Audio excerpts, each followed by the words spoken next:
بچوں آج ہم لوگ اپنی کلاس میں سبق سید مشتاق علی کی مشق کے بارے میں پڑھیں گے کہ مشق کو کس طرح سے ہمیں مکمل کرنا ہے۔ تو سب سے پہلے اس میں معنی دیے گئے ہیں، آئیے ہم لوگ معنی دیکھتے ہیں۔ لکھا ہے مایا ناز۔ مایا ناز کے معنی ہوتا ہے جس پر ناز کیا جائے، یعنی جس پر فخر کیا جائے، فخر کے قابل ہو۔ دروازہ کھل گیا یعنی موقع ملنے لگا، مراد کی موقع ملنے لگا۔ مداح کا مطلب کیا ہے؟ مداح یعنی تعریف کرنے والا۔ انگلی اٹھانا یعنی مراد آؤٹ ہونا، یعنی جو امپائر آؤٹ ہونے کا اشارہ کرتا ہے اس کو ہم انگلی اٹھانا یعنی آؤٹ ہونا۔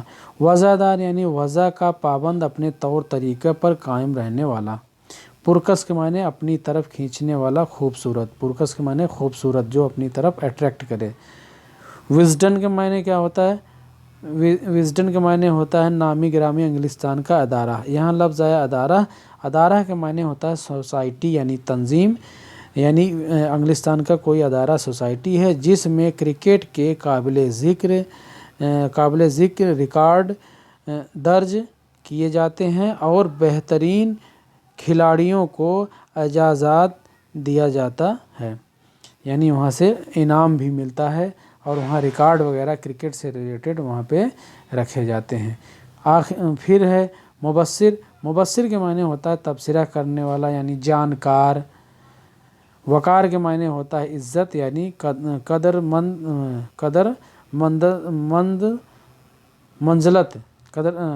منزلت یعنی قدر کرنے والا یعنی عزت کرنے والا۔ ٹھیک ہے، تو آگے پھر بڑھتے ہیں ہم لوگ، غور کرنے کی کچھ باتیں اور بھی جو آپ کو معنی لگے ہوں سبق کے دوران ہم نے جو بتائے تھے آپ ان کا اضافہ کر لیں گے۔ اب پھر ہم لوگ بڑھتے ہیں آگے۔ اس میں لکھا ہے غور کرنے کی کچھ باتیں، تو اس میں اس سبق میں رنجی اور دلیپ دو راجاؤں کے نام آئے ہیں۔ کون کون سے راجا؟ رنجی اور دلیپ۔ اچھا، یہ راجا تھے جو کرکٹ کھیلتے تھے، اور یہ راجا بھی تھے اور ایک کرکٹ بھی کھیلتے تھے۔ اسی طرح مہاراجا آفوزیانگرم اور جام صاحب آفتوآگر اور افتخار علی خان پٹودی جیسے راجا اور نواب کرکٹ کے کھلاڑی تھے۔ یہ تمام لوگ کیا تھے؟ یہ راجا ہونے کے ساتھ ساتھ کھلاڑی بھی تھے۔ آپ کے خیال میں کرکٹ میں ان کی دلچسپی کی کیا وجہ ہو سکتی ہے؟ اس کو آپ کے حساب سے کیا ان کی دلچسپی، یہ راجا تھے اور کرکٹ میں ان کی دلچسپی کی وجہ کیا ہو سکتی ہے؟ آپ اس کو سوچئے اور سمجھیے۔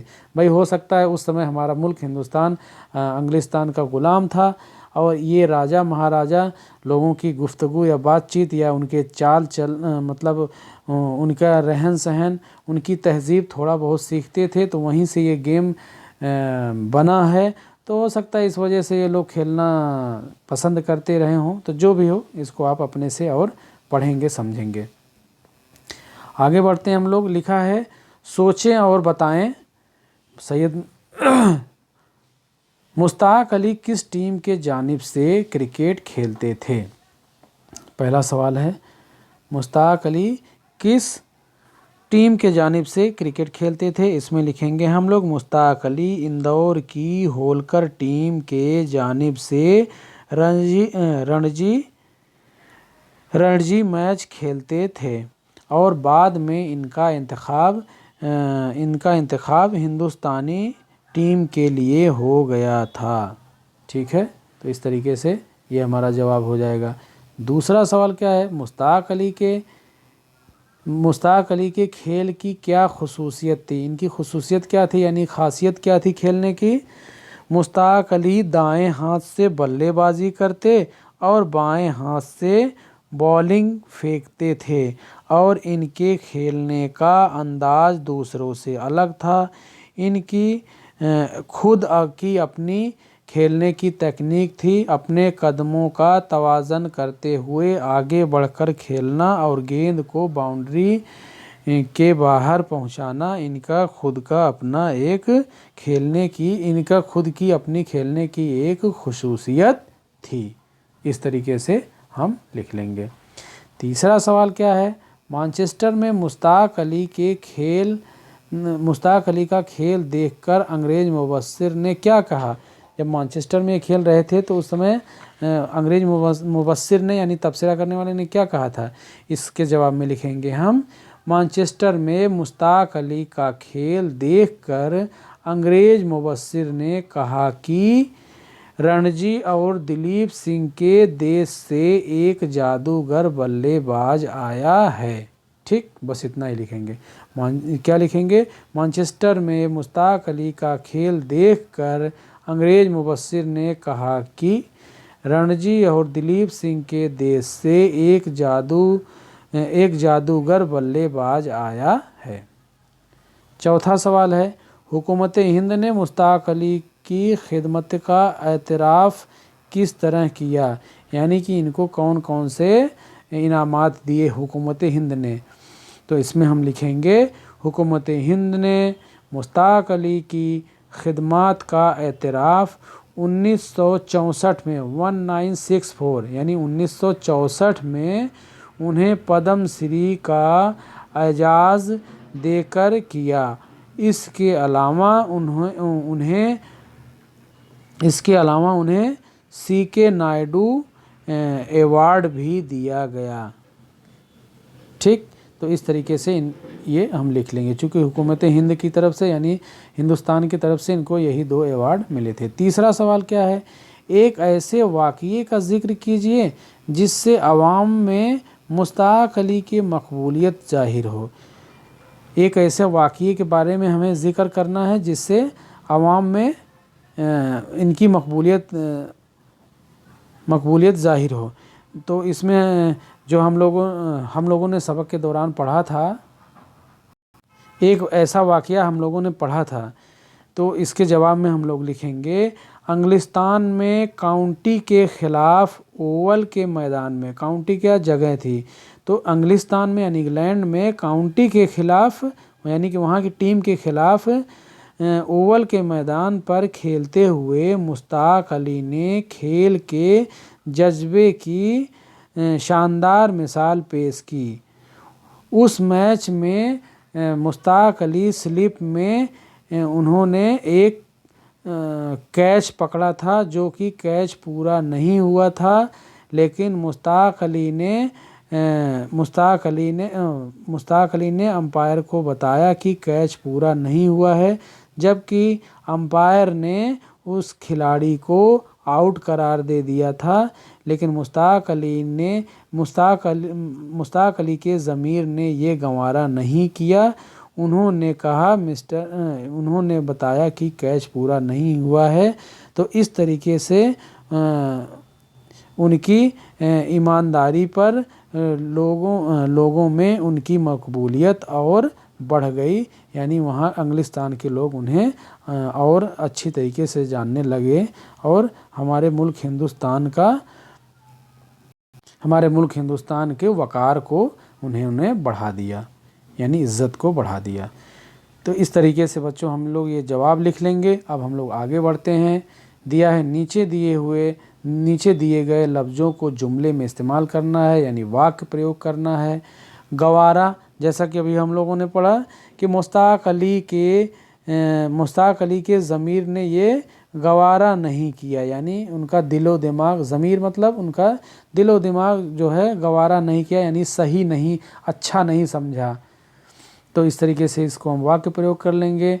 एहतजाज के मायने क्या होता है? एहतजाज के मायने होता है इनकार करना, यानी आवाम के इनकार पर, या एहतजाज के मायने इनकार करना होता है। तो आप इनको लफ्ज़ों में इस्तेमाल कर लेंगे। फिर लिखा है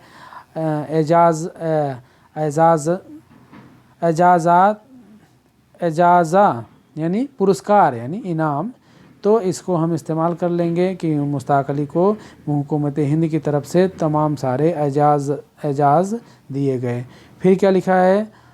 सराहना करना, यानी किसी की तारीफ़ करना। फिर क्या है? हैरत में पड़ना, यानी उनकी बैटिंग को देख, मुश्ताक अली की बैटिंग को देख करके सब हैरत में पड़ गए। मुश्ताक अली की बैटिंग की तमाम लोगों ने सराहना की। इस तरीके से आप इनको लफ्ज़ों में इस्तेमाल कर लेंगे। 5वें नंबर पे हम लोग आते हैं। इसमें दिया है झेल के मरकब लफ्ज़ की तरकीब पर गौर कीजिए और हर जज्बे के बारे में बताइए कि वह इस्म है या सिफत है या सबाका है या लिहाका है। देखिए इसमें कुल चार नाम आए हैं, क्या क्या? इस्म, सिफत, सबाका और लिहाका। ठीक है, इस्म किसको कहते हैं? किसी जगह या चीज़ के नाम को हम इस्म कहते हैं। और सिफत किसे कहते हैं? खूबी को, यानी किसी की विशेषता को खूबी को हम क्या बोलते हैं? सिफत बोलते हैं। उसी तरीके से सबाका किसको कहते हैं? उपसर्ग। आपने हिंदी में पढ़ा होगा उपसर्ग, किसी लफ्ज़ के आगे जब कोई लफ्ज़ दो लफ्ज़ों से मिलकर बना हो तो जो आगे वाला लफ्ज़ होता है वो हमारा क्या होता है? सबाका। इसी तरीके से लिहाका क्या होता है? जिसको हिंदी में हम प्रत्यय बोलते हैं, यानी दो लफ्ज़, मरकब लफ्ज़, जब दो लफ्ज़ उसे मिल के बने हों और उसका दूसरा वाला जो लफ्ज़ होता है वो हमारा क्या होता है? लिहाका होता है। एक इसमें मिसाल भी दिया है, इसी तरीके से हमको पूरा करना है। मिसाल क्या है? जहांगीर लिखा है। अब इसमें देखिए जहां जो है वो क्या है? इस्म है, और गीर क्या है? लिहाका। गीर क्या है? लिहाका। जहां क्या है? इस्म है, यानी नाउन है, और गीर क्या है? लिहाका है, यानी जिसको हम हिंदी में क्या कहते हैं? प्रत्यय। अब इसी तरीके से कुछ इसमें दिए गए हैं मरकब लफ्ज़, इनको हमें बताना है कि इसमें इस्म है कि सिफत है कि सबाका है कि लिहाका है। तो फिर क्या है? अब इसमें दिया है लोक गीत लिखा है, तो इसमें लोक क्या हो जाएगा? इसमें लोक क्या हो जाएगा? इस्म हो गया, सॉरी, ये लोक क्या हो जाएगा? सिफत, और गीत क्या हो जाएगा? हमारा इस्म हो जाएगा। लोक क्या है? लोक क्या है? सिफत, यानी कि खूबी है। कैसा गीत? लोक गीत की राष्ट्र गीत, कैसा गीत, है ना? तो यहाँ पे लोक क्या हो जाएगा? सिफत हो गया, यानी खूबी, और गीत क्या हो जाएगा? इस्म हो जाएगा। इसी तरीके से फिर लिखा है बुलंद। बुलंद, फिर लिखा है हौसला। तो बुलंद क्या हो जाएगा? बुलंद क्या हो जाएगा? सिफत हो जाएगा। बुलंद हमारा क्या हो जाएगा? जैसे ये सिफत था वैसे ये भी ये सिफत हो जाएगा। और हौसला क्या हो जाएगा हमारा? हौसला हमारा इस्म हो जाएगा।